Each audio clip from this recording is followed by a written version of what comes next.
Showing on this episode of Law Weekly, the Chief Justice of Nigeria, Justice Olukayode Ariwola, swears in judges appointed to preside on disputes that will arise from the 2023 general elections, warns them against recklessness in their application of the law. Also showing on the program, the Body of Senior Advocates of Nigeria, BOSAN, conducts induction program for new silk designates ahead of their swearing-in on November 28. Channels TV bags 3 awards at the ESQ Nigeria Legal Awards, which held recently in Lagos. Plus a recap of the top trending legal stories in the news. Hello and welcome to the program. I am Shola Shieli. On Monday, November the 7th, judges, representatives of the executives and the legislature gathered at the National Judicial Institute in Abuja for a capacity-building workshop and the swearing-in ceremony of 277 members of the 2023 election petition tribunals. With less than 4 months to the commencement of the general elections, the President of the Court of Appeal underscores the critical role of the judiciary and the importance of this event. The provisions of Section 285, Sub 1 and 2 of the 1999 Constitution of the Federal Republic of Nigeria empowers the President of the Court of Appeal to set up election petition tribunals in each state of the Federation, including the Federal Capital Territory, for the determination of disputes arising from the national and state houses of assembly elections and the governorship elections. Of course, we know that the Court of Appeal and the Supreme Court have the duty of determining matters arising from elections disputes arising from the presidential election. The assignment is awesome and humongous. The heads of court of all the jurisdictions in Nigeria had since been requested to carefully select judges of tested experience and integrity to participate in the national assignment. Your Lordships must count yourselves worthy to be entrusted with the responsibility of deciding the fate of those who would be contesting for political offices in the various states of our great nation and who will assume the mantle of leadership of our great people in the next 4 years. You're welcome. The chairman of the Independent National Electoral Commission, INEC, Professor Mahmood Yakubu, laments the increase in the number of cases involving INEC and its consequences on the 2023 general elections. He also encourages the judiciary to remain non-partisan in the performance of their duty. It is my great pleasure to once again be part of this capacity-building workshop. Some of you here may recall that prior to the 2019 general election, a similar workshop was held in which the Commission interacted with the judiciary on the adjudication of post-election disputes. The workshop, in no small measure, led to a better appreciation of the electoral processes, reduction in the spread of conflicting judgments, as well as consequential reduction in the number of elections nullified and/or overturned after the election. I am glad that the judiciary and the Commission are once again collaborating on the eve of the forthcoming general election. Let me therefore express our profound appreciation to my Lord, the Chief Justice of Nigeria, Honorable Justice Olukayode Ariwola, GCON, and other heads of courts for the sustained collaboration with the Commission. This workshop could not have come at a better time. It is exactly 109 days to the 2023 general election. The Chief Justice of Nigeria, Justice Olukayode Ariwola, then administers the oath of office on members of the election petition tribunals.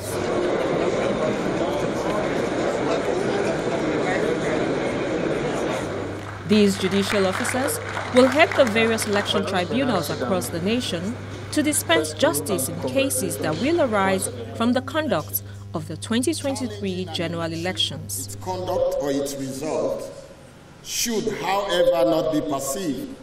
The CJN used the occasion to warn the judges that it would not condone acts of recklessness and abuse of office as they discharge their duties relating to the 2023 general elections.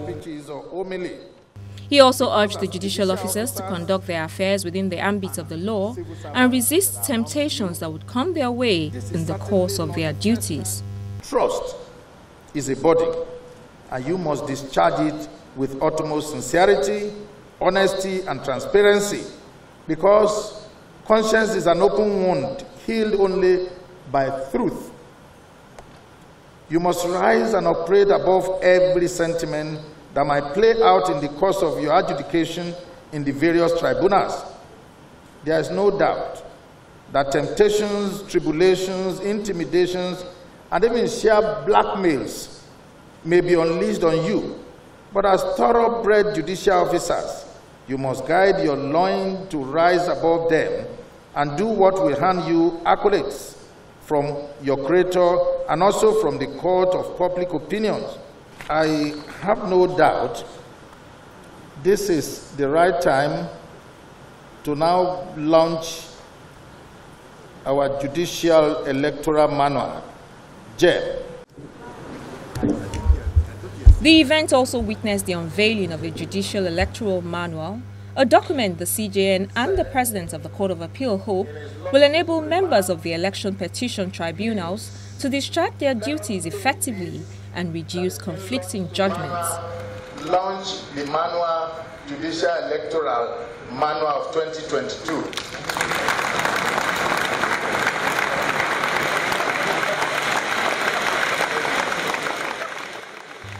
According to INEC, a total of 30 elections were upturned by the tribunals in 2019, an improvement when compared to the over 100 elections that were upturned by election petition tribunals in 2015.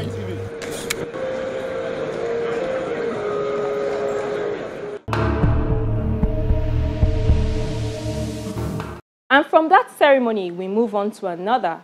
On September the 29th, 2022, the Legal Practitioners Privileges Committee, LPPC, had announced the elevation of 62 lawyers to the rank of Senior Advocate of Nigeria. This brings to about 755 the number of legal practitioners conferred with the prestigious rank. Now, ahead of the November 28th swearing-in ceremony for the new silk designates, the body of Senior Advocates of Nigeria, BOSAN, in line with its tradition, organized an induction ceremony on Thursday, the 11th of November. The ceremony held in Lagos, and here are some of the highlights from there. The conferment of the rank of Senior Advocate of Nigeria dates back to 1975, when the Nigerian legal profession instituted the rank. The work and reduce also the burden of work. The first recipients were Chief F.R.A. Williams and Dr. Nabo Graham Douglas, who were conferred on the 3rd of April, 1975. To the best of my ability. Chief Mrs. Folake Solanke would go down in history as the first female recipient of the rank, 6 years later in 1981.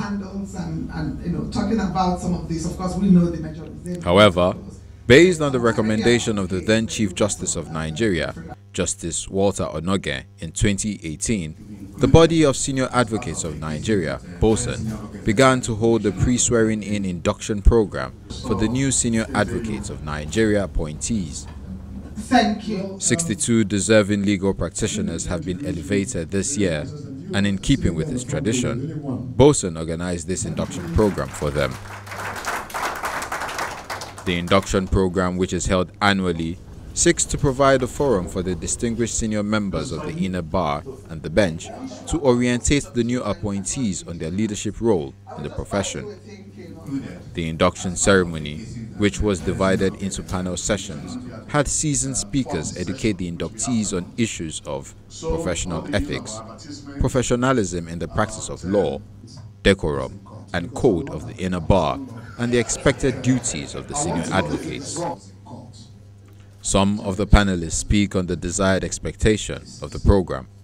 The key thing I would like them to take away from this session is the need to respect the courts, the need to be courteous, and to at all times remember that humility is the key in relating with the court. That's the key thing I'd like them to. You are now a senior advocate of Nigeria. Do you just relax? There are some people who are made senior advocates of Nigeria, they never go to court again. And there are some people who are made senior advocates of Nigeria and they don't want to teach again. This is now the time to conduct research. You are now just not publishing because you want to, for promotion. You are not now publishing to be relevant. We used to say you publish or you perish. That slang must change for the new senior advocate. Is now you publish and be relevant. Tell the young ones, the issue of mentoring comes in, the issue of even tutorials come in, the issue of the thesis and the dissertations come in. So don't just let the students take the old courses, introduce them to the new courses so that they will be relevant to the legal profession. Some of the members of the organizing committee of the induction program also spoke about the importance and relevance of the event. We should not presume anything as being normal or being commonplace to all. Yes, senior advocates are leaders of the bar, and they are presumed, or they will be presumed to have knowledge of many things, but still there is nothing wrong in coming together and having those essentials restated, including even the ethics of the inner bar, comportment, humility, need for humility, even sartorial excellence, how we senior advocates turn out, their mode of dressing. I mean, there are other issues, if you've heard the first two sessions we had today, that we've gone through. And you could see the feedback from the new senior advocates that they found it extremely useful. And, you know, it's a way of bringing to the fore those things that you probably would just take for granted, but which are essential to the development of our jurisprudence and even for the body of senior advocates, the rank and body of senior advocates. This induction program is one that is geared towards ensuring that even those who have been appointed as senior advocates will be able to understand the duties and responsibilities attaching to the rank in terms of the ethical standards that are required of them. And this is about the fourth session, fourth induction program that's been held. It has impacted seriously on the way senior advocates act after being conferred with the rank, and we're hoping that as leaders of the profession, they'll continue to imbibe the ethical values that are shared with them at this induction ceremonies. A few of the silk designates shared their key takeaways from the program. I learned the ethics as an SAN, and we are taught to know the law with regards to relationship with the SAN and the judiciary. And by what we are taught today, I am a leader, and I promise that I'll keep to that and ensure that the ethics of legal profession is elevated to the expected height. What is key is the fact that it is a very big responsibility. And like they say, with great powers comes responsibility. So it's about the humility of it. One must appreciate the fact that a larger task has been thrust upon him, and you must at all times make sure that you are above board. You have to be humble, and again at the same time, you don't have to compromise your privilege. Because a privilege, you don't have to share it with anyone. But yes, you must be humble with it. Humility. That's what I've learned again now. On November 28th, the Chief Justice of Nigeria, Justice Olukayode Ariwola, will swear in the new silk designates as part of activities to usher in the 2022-2023 new legal year of the Supreme Court. Great, thank you. On a cheery note, the 12th edition of the ESQ Nigeria Legal Awards is held in Lagos, with Channels TV cutting away 3 of the awards. We have the highlights in this next report. They are not in their usual wigs and gowns. These lawyers gathered here with their guests are here to celebrate excellence in the legal profession. It's the 12th edition of the ESQ Nigeria Legal Awards 2022. The theme is African royalty, and there's a rich display of the African culture.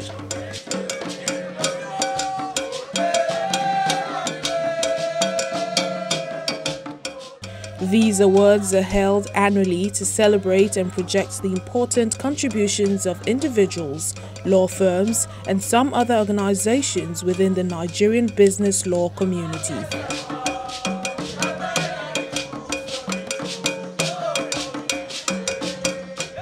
The Director of Operations, ESQ Training Limited, Temitayo Grace Samuel, in her welcome address, sheds more light on the reason for the awards. ESQ Nigerian Legal Awards celebrates the important contributions of lawyers to businesses. Over the years, the award has become an important recognition of achievement for lawyers, and the quantity and quality of our entries received annually indicates that the accolades are valued highly by the industry. This means that they are honoring the individuals, law firm, corporate in-house legal departments today because their work was truly exceptional. They deserve our recognition and gratitude. She also spoke about the new award category added to the 2022 awards that distinguishes it from previous editions. This year, we also added a new idea. It's time to celebrate unsung heroes whose contributions have sustained corporate Nigeria over the years. They are gatekeepers and lawyers to a single client who also happen to be their employers.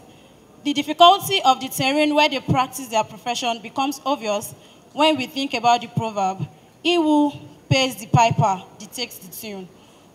For these ones, whoever the ethics of their profession means that they must always guide their organizations towards building ethical institutions while also working to reduce risk and assist the organizations to stay healthy. We present to you the corporate gems, the leading corporate council leading Nigerian top corporations. Winners of the night were Mr. Kufo Salam Alada, who won the award for the Regulatory Council of the Year, and Mrs. Ife Etomi, who won the award for the Legal Amazon of the Year. Legal Amazon of the Year. Congratulations. Congratulations to you, Mrs. Ife Etomi. Congratulations to you. Some of the other winners include Professor Jonathan Fabumi, who was given a Lifetime Achievement Award, Senior Advocate of Nigeria Olawale Akoni, awarded for Outstanding Achievement of the Year. The Lagos State Attorney General and Commissioner for Justice, Senior Advocate of Nigeria Moyosore Onigbanjo, awarded for Attorney General of the Year. Senior Advocate of Nigeria, Professor Koinsola Ajayi, and Mr. Soji Awogbade were named Legal Icons of the Year. Ayuli Jemide got the award for Business Law Icon of the Year, while the immediate past president of the Nigerian Bar Association, Olumide Akpata, got the award for Landmark Achievement Award. Goes to multiple award-winning TV station of the year, Channels Television, was also a big winner on the night. The station was named the Law Media Outfit of the Year for its special contributions to the development of the legal profession in the country. Channels Television's Company Secretary and Assistant General Counsel Adiola Olumeyon also got an award as one of the in-house corporate gems, while the station's judiciary correspondent, Shola Shoyele, was named the Law Media Personality of the Year for a record 4th time. All right. The awards also celebrated young lawyers under the age of 40 in a category tagged 40 under 40 Rising Stars, who have been making giant strides within the Nigerian legal space. Some of the winners of the night spoke to Law Weekly on what the award means to them. Well, I mean, for me, it's just an honor, really, to be recognized for work. And for me, as someone of faith, it just demonstrates that God actually, is leading me on this path. So I'm just grateful for this and looking forward for the rest of the ride. For me, it's a time to celebrate the work which we've done all through the year, the effort which my firm and my colleagues have put through the year. For me, it's a great feat, and we're looking forward to next year and hoping that we'll do much better next year. It's just great that the brand still continues to speak of excellence, passion, commitment, dedication. So we're happy about that. Aside from the encouragement the award gives, it energizes us to go over and above the call of duty. It shows that the award is not just for the traditional gatekeepers in the profession. It allows us to also, build on what we've done and encourages us to do more. The ESQ Nigeria Awards is held annually by ESQ Trainings Limited and endorsed by the Nigerian Bar Association, the British Nigerian Law Forum, and the Nigerian Lawyers Association, US.